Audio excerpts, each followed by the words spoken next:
Assalamualaikum warahmatullahi wabarakatuh. Bismillahirrahmanirrahim. Alhamdulillahirabbil alamin. Pemirsa, bertemu kembali dengan saya Zainal Abidin. Sering orang itu mencaci terhadap bangsa Israel ya. Karena bangsa Israel ini ya orangnya itu sangat mengesalkan ya. Andai sebenarnya, tapi sukanya berperang dengan saudara sendiri semacam itu ya. Ini sudah dinas dalam Al-Quran semacam itu. Lalu di mana sebenarnya Bani Israel yang disebutkan dalam Al-Quran itu? Apakah relevan dengan Bani Israel saat ini yang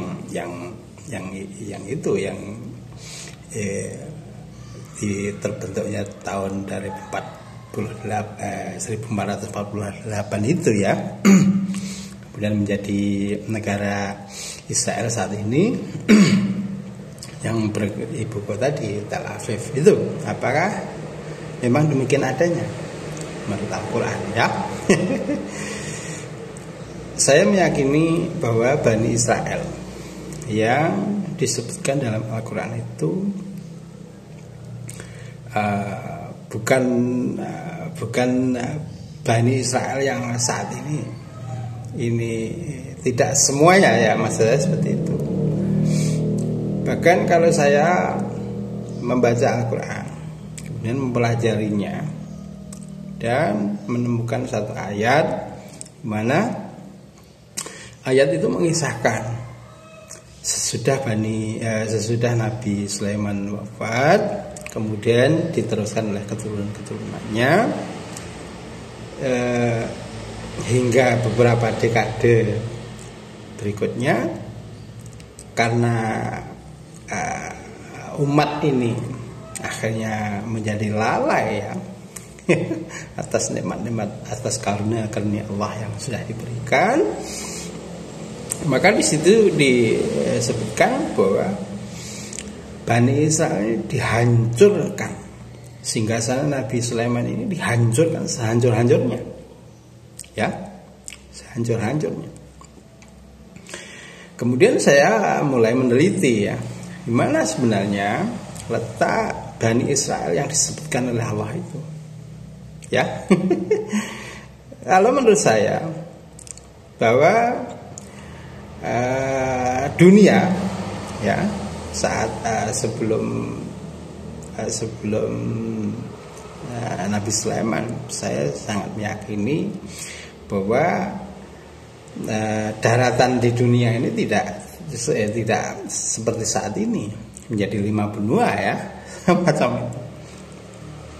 Tapi menurut saya daratan saat itu mungkin hanya sebuah benua ya, kemudian dipisahkan sebagian ada seperti semenanjung ya yang masuk ke darat semacam itu. Oleh karena itu, atau teluk ya semacam itu, teluk yang memisahkan kedua daratan tersebut misalkan semacam itu. Lalu saya amati, kemudian saya pikirkan bahwa kalau menurut saya daerah yang terpecah belah, daratan yang terpecah-pecah sampai 17 pulau itu di Indonesia, ya. Karena itu saya meyakini bahwa yang sebenarnya dimaksud Bani Israel dalam Al-Quran itu ya orang Nusantara ini, ya. Sebab apa, seperti yang dipelajari oleh Ustadz Fahmi Basa ya, bahwa Borobudur misalkan peninggalan Ratu Boko dan peninggalan dari Kerajaan Sulaiman ya. Saya sangat yakin itu. Sebab apa? Sebab saya meyakini bahwa kerajaan sebesar kerajaannya Nabi Sulaiman ini kayaknya nggak mungkin kalau nggak ada peninggalannya sama sekali ya. Oleh karena itu saya sangat meyakini bahwa Borobudur, kemudian candi-candi yang misalkan yang sekelas Borobudur ya, misalkan Penataran, kemudian candi Prambanan ya. Saya sangat meyakini bahwa itu adalah peninggalan Nabi Sulaiman yang notabene itu adalah anak-anak Bani Israel ya. Oleh karena itu, mengapa saya meyakini hal itu? Bahwa dalam Al-Quran itu kalau disebutkan tanahnya dihancurkan sampai sehancur-hancurnya, bukankah di Indonesia ini pulaunya demikian banyak, yaitu sampai 17.000 pulau? Bukankah di tempatnya lain tidak ada ya? Bukankah anak-anak atau orang-orang yang suka berperang dengan saudara sendiri itu bukankah di sini, di Nusantara ini, di Indonesia ini? Ini mulai dari kerajaan dulu, misalkan ya kerajaan Singasari, kerajaan Kediri berpecah dengan misalkan semacam itu. Kemudian kerajaan Pajajaran pecah dengan kerajaan Panjalu dan lain-lain. Kerajaan Majapahit akhirnya digulingkan oleh anaknya sendiri, Raden Patah, semacam itu. Bukankah itu cerita-cerita di Nusantara ini? Bahkan dalam nas Al-Quran, Bani Israel ini sudah dicap ini suka berperang dengan saudara sendiri. Oleh karena itu saya sangat meyakini bahwa letak Bani Israel ini ya di sini, di Nusantara. Maka oleh Allah disebutkan, manakala Bani Israel itu mau berbuat satu kebaikan, maka kebaikan itu akan mendunia, semacam itu ya. Kebaikannya akan seluruh dunia ini ikut baik ya. Sebab ini melihat sejarah ya, bahwa tahun 45 Indonesia merdeka ya. Lalu dari kemerdekaan Indonesia itu muncul kemerdekaan negara-negara yang lain, misalkan Malaysia, Korea Selatan ini ya, kemudian di daerah banyak, pokoknya di India dan lain-lain. Pokoknya banyak sekali setelah kemerdekaan bangsa Indonesia ini, kemudian bangsa-bangsa yang lain juga ikut merdeka, macam itu ya. Artinya apa? Artinya bahwa perbuatan bangsa Indonesia yang bisa memerdekakan negaranya ini akhirnya berimbas pada negara-negara yang lain juga ikut merdeka, semacam itu ya toh. Manakala negara Indonesia dijajah, negara lain pun juga masuk ya, ikut dijajah, macam itu. Nah, oleh karena itu janji Allah akan akan memakmurkan Bani Israel untuk yang kedua kali. Ini janji Allah ya. Oleh karena itu saya sangat meyakini saat inilah ya, Bani Israel ini akan mencapai kejayaan yang kedua kali ya. ya saya di Indonesia ini ya. bukan yang lainnya. Kenapa saya sangat meyakini bahwa potensi alam yang ada di Indonesia ini sangat banyak. Sumber-sumber daya alam banyak sekali, mulai dari minyak, gas bumi, kemudian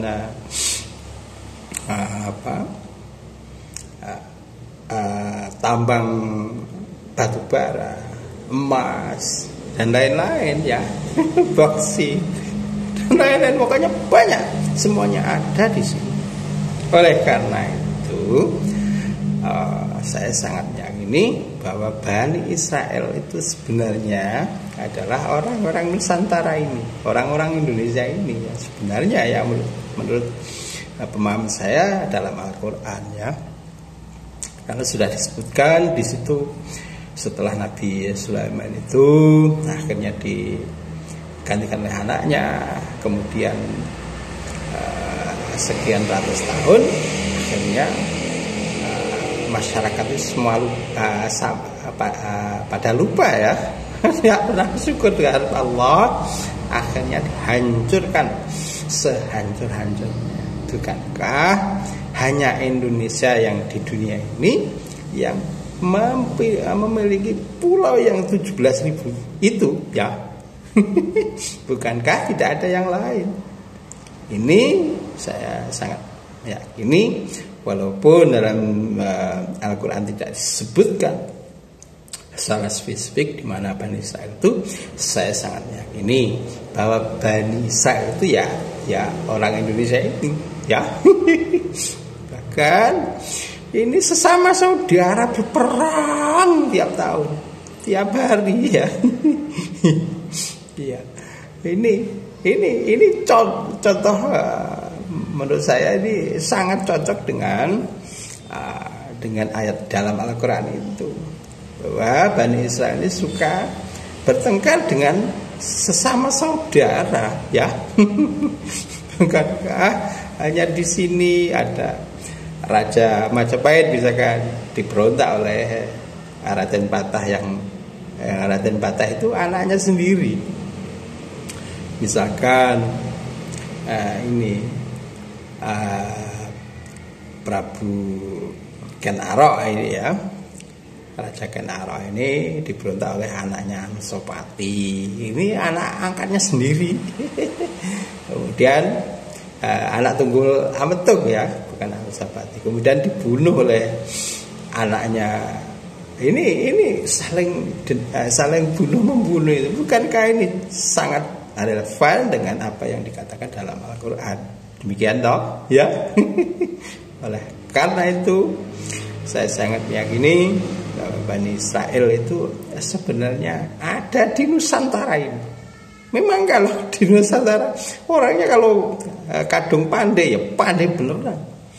Bukankah dalam Olimpiade matematika, fisika, bahkan robot Indonesia menjuarai dunia toh?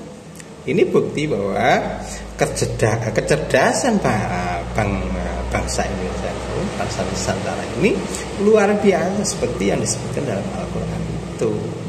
Bukankah walaupun agama Islam itu berangkatnya dari Arab ya, tapi orang-orang Arab mengakui bahwa orang-orang Jawa, orang-orang Indonesia lah yang sebenarnya sangat-sangat mengetahui apa dalam isi Al-Quran itu ya. Ini sudah nyata semacam ini. Bukankah saat ini ketika Pak Jokowi menjadi pemimpin dunia saat ini, kemajuan yang dirasakan bangsa Indonesia ini juga merembet ke semua negara-negara yang lain. Ya, inilah janji Allah bahwa Bani Israel ini akan diberikan kejayaan untuk yang kedua kalinya. Ya, saya sangat meyakini bahwa kebangkitan Majapahit, Neo Pajajaran dan lain-lain itu kebangkitan Bani Israel untuk kejayaan yang kedua kalinya, sebagaimana janji Allah macam itu ya. Karena itu jika bangsa Indonesia mau berbuat baik, saya sangat meyakini bahwa dunia akan baik pula. Ya, demikian juga jika bangsa Indonesia ini berbuat buruk, maka seluruh dunia akan berbuat buruk pula. Ya, sebagaimana yang dicantumkan dalam ayat Al-Quran itu, ya. Ya, oleh karena itu saya sangat meyakini sebagaimana yang dipahami oleh Pak Fahmi Basa ya, Fahmi Basa, bahwa Bani Israel atau peninggalan Sulaiman ya tentu Bani Israel, saya sangat yakini bahwa itu berada di Indonesia atau di Nusantara ya. Tepatnya di mana letaknya ini ya belum ya ini ya. Ya, saya sangat meyakini itu. Assalamualaikum warahmatullahi wabarakatuh.